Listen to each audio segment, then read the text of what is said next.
ఉన్నామా? మీకు అధికారంలో కనపడుతున్నామా ఎక్కడన్నా? 33% ఎందుకు ఇవ్వాలి 50% ఉన్నోళ్లకు? ఆనాడు 50% ఉన్న లేడీస్కి 33% ఇస్తామంటే ఎవరం మాట్లాడలే కాబట్టి ఇవాళ 52% ఉన్న బీసీలకు 42% ఇస్తామన్నా ఎవరం మాట్లాడలేని పరిస్థితి అయిపోయింది. ఏవి సమాజంలో ఇండిపెండెంట్గా జరగవు సంఘటనలు. ఒకసారి అన్యాయం జరుగుతున్నప్పుడు నోరు మూసుకొని ఉంటే రెండోసారి అన్యాయం జరిగినప్పుడు మాట్లాడే అర్హత కోల్పోతాం. అక్కడెక్కడనో సముద్ర తీరాన సీతాకోక చిలుక రెక్కలు ఆడిస్తే ఇక్కడ తుఫాన్ వస్తుందట. అదేవిధంగా ఒక అన్యాయం జరుగుతున్నప్పుడు, ఒక సంఘటన జరుగుతున్నప్పుడు సమాజంలో అందరం కలిసి కొట్లాడితేనే ముందుకు పోయే పరిస్థితి వస్తుంది. ఇవాళ నేను మా తెలంగాణ అన్నదమ్ములను, కరీంనగర్ బిడ్డల్ని ప్రత్యేకించి కోరేది ఒకటే, కరీంనగర్ అంటేనే శాతవాహనుల జిల్లా, చాలా గొప్ప చరిత్ర. ఇక్కడ ఉండేటటువంటి జినవల్లభుని శాసనం, బొమ్మలమ్మగుట్ట జినవల్లభుని శాసనంతోనే తెలుగుకు ప్రాచీన హోదా తీసుకురావడానికి ఎన్ని తంటాలు పడ్డామో నాకు తెలుసు. పాపం హరికృష్ణ గారు అని ఒక ఆఫీసరు, నేను ఎట్టి పరిస్థితుల్లో తెలుగుకు ప్రాచీన హోదా రావాల్సిందే, పోరాటం చేయాల్సిందే అని గవర్నమెంట్లోకి వచ్చిన తర్వాత ఇక్కడున్న జినవల్లభుని శాసనం కందపద్యం తీసుకపోతేనే తెలుగుకు ప్రాచీన హోదా వచ్చింది. ఇవాళ 2 తెలుగు రాష్ట్రాలకు కూడా గౌరవం దక్కింది. లేకపోతే తమిళే ఒకటి ప్రాచీన భాష, తెలుగుకు ప్రాచీన హోదా లేదన్నారు. కొట్లాడినాం, ఆరాటపడ్డాం, ఆవేశపడ్డాం, తీసుకొచ్చినాం ఫైనల్గా. ఆ గొప్ప అవకాశం ఇచ్చినటువంటి గడ్డ కరీంనగర్ గడ్డ. మరి ఇవాళ ఆ జినవల్లభుని కందపద్యం ఉన్న గుట్టను కాపాడుకోవడానికి ఇంటర్నల్గా నేను ఎంత సఫర్ అయినో కూడా మీకు తెలియాలి. ఎందుకంటే ఇక్కడ ఉన్నదంతా తెలుసు ఏం జరుగుతుందో. గ్రనైట్ గుట్టలన్నీ ఎట్లా కరిగిపోతున్నాయో మీ అందరికీ తెలుసు. తప్పు లేదు, సహజ వనరులను వాడుకోవాల్సిందే, దాని నుంచి రెవెన్యూ రావాల్సిందే, అది మన ప్రాంతానికి ఉపయోగపడాల్సిందే.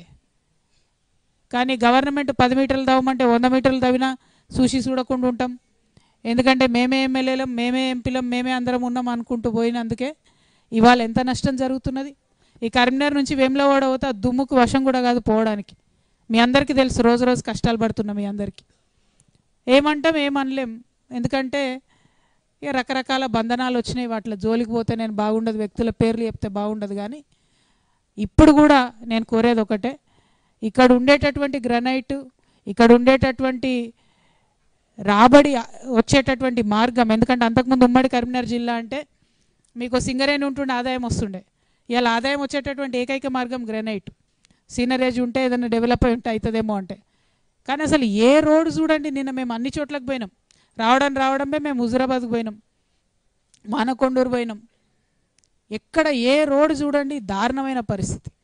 మరి ఎందుకుందో ఈ పరిస్థితి ఒకసారి మనం ఆలోచన చేసుకోవాలి. ఇవాళ కేంద్రంలో ఉండేటటువంటి బీజేపీలో ఉన్నటువంటి బండి సంజయ్ అన్న కూడా మరి ఒక బ్రిడ్జ్ వచ్చింది చూసినా నేను, రాంగా పోంగా ఆడనే 20 నిమిషాలు ట్రాఫిక్ ఆగే పరిస్థితి. ఎందుకు పూర్తయితే లేదు? అన్నయ్యాల మినిస్టర్గా కూడా ఉన్నారు, 7 ఏళ్ళు అవుతుంది. దయచేసి వాటి మీద శ్రద్ధ పెట్టవలసిందిగా బండి సంజయ్ గారిని నేను కోరుతా ఉన్నాను. అదేవిధంగా మేము వెళ్ళి మొట్టమొదట తడిసినటువంటి ధాన్యం చూసినాం. ఆ రైతుల గోస మామూలుగా లేదు. 3, 4, 5 రోజుల నుంచి నేర్పుకుంటూ అక్కడనే ఉంటున్నారు. వారం రోజులు కుప్ప పోసుకొని అక్కడనే ఉంటున్నారు. వాన వస్తే చాట్లతో నెత్తిపోసుకుంటూ మళ్ళీ కూడా అక్కడే ఉంటున్నటువంటి పరిస్థితి. ప్రభుత్వాన్ని దయచేసి నేను విజ్ఞప్తి చేస్తూ ఉన్నాను. మొంతా తుఫాన్ అనేటటువంటిది కంప్లీట్గా బీభత్సం సృష్టించింది. కేవలం ఖమ్మం, వరంగల్ కాదు, కరీంనగర్ జిల్లాలో, నిజామాబాద్ జిల్లాలో, ఇతర ప్రాంతాల్లో కూడా బీభత్సం జరిగింది. కరీంనగర్లో ప్రత్యేకించి నేను నిన్న కళ్ళతో చూడడం జరిగింది. కాబట్టి ఇమీడియట్గా ఎక్కడెక్కడైతే రైతులు పంట నష్టపోయినరో, ఎక్కడెక్కడైతే పైరు మొత్తం ఒరిగిపోయిందో కోత కొయ్యకుండానే, మరి అటువంటి వారందరికీ కూడా ఎకరానికి 50,000 రూపాయలు నష్టపరిహారం ఇవ్వాలని చెప్పి నేను డిమాండ్ చేస్తూ ఉన్నాను. అదేవిధంగా మరి వెల్ఫేర్ హాస్టల్లో జరుగుతున్నటువంటి మరణాల మీద నేను అనేక సందర్భాల్లో గొంతెత్తడం జరిగింది. నిన్న శ్రీవర్షిత అనేటటువంటి అమ్మాయి దగ్గర కూడా, శ్రీవర్షిని అనే అమ్మాయి దగ్గర కూడా మేము వెళ్ళడం జరిగింది. చాలా దారుణమైన విషయం. బీసీ వెల్ఫేర్ హాస్టల్లో అత్యంత టాలెంట్ ఉన్నటువంటి ఆడబిడ్డ కరెక్ట్ పేరెంట్స్తో మాట్లాడిన గంటన్నరలో చనిపోయింది ఆ అమ్మాయి. కారణం ఏంటంటే 8 రోజులైంది ఇంతవరకు పోలీసు వాళ్ళు మాట్లాడతలేరు, కలెక్టర్ అమ్మ మాట్లాడతలేదు, ఎవరు మాట్లాడతలేరు. జిల్లా మంత్రులు అయితే మాట్లాడనటువంటి పరిస్థితి ఉన్నది. నేను డిమాండ్ చేస్తూ ఉన్నాను ఒక ఆడబిడ్డగా, వెల్ఫేర్ హాస్టల్లోకి ధైర్యంగా పేరెంట్స్ పిల్లల్ని పంపించాలంటే శ్రీవర్షినికి ఏం జరిగిందో తెలియాలి. 110 మంది బిడ్డలు ఇప్పటికీ గురుకులాలలో చనిపోయినరు. వారందరికి కూడా ప్రభుత్వం న్యాయం చేయాలని చెప్పి నేను డిమాండ్ చేస్తూ ఉన్నాను. గురుకులాలను సరిగ్గా మెయింటైన్ చేయడానికి ప్రభుత్వం అదనపు చర్యలు తీసుకోవాలని చెప్పి కూడా నేను డిమాండ్ చేస్తూ ఉన్నాను. అదేవిధంగా కల్వల ప్రాజెక్టు చూడడం జరిగింది మేము. అది మానకొండూరుకు హుజురాబాద్కు మధ్యలో ఉన్నది. మరి ఆ ప్రాజెక్టు కల్వల ప్రాజెక్టు దాదాపుగా 3 సంవత్సరాలు అవుతుంది. మత్తడి కొట్టుకపోయింది. మత్తడి కొట్టుకపోతే పాపం అక్కడ ఉన్న రైతులు వాళ్ళంతట వాళ్ళే బండు నిర్మాణం చేసుకున్నారు. ఆ నిర్మాణం చేసుకున్న బండు ఎప్పుడు వరద కొంచెం ఎక్కువ వస్తే, వర్షం కొంచెం గట్టి పడితే అది కూడా కొట్టుకుపోతున్న పరిస్థితి. కాబట్టి దీనికి శాశ్వత పరిష్కారమే కావాలి. 70 కోట్ల రూపాయలు ఆల్రెడీ మంజూరై రెడీగా ఉన్నది. ఆ మంజూరై రెడీగా ఉన్న 70 కోట్లను తక్షణమే ప్రభుత్వం రిలీజ్ చేయాలని చెప్పి నేను డిమాండ్ చేస్తూ ఉన్నాను. మరి కల్వల ప్రాజెక్టులో ముదిరాజ్ బిడ్డలు చాలా నష్టపోయినారు. 3 ఏళ్ల నుంచి ఆడ చేపలు పట్టుకోలేని పరిస్థితి ఉంది. ప్రభుత్వం ఫ్రీగా సీడేసుడు అన్నది మర్చిపోయింది.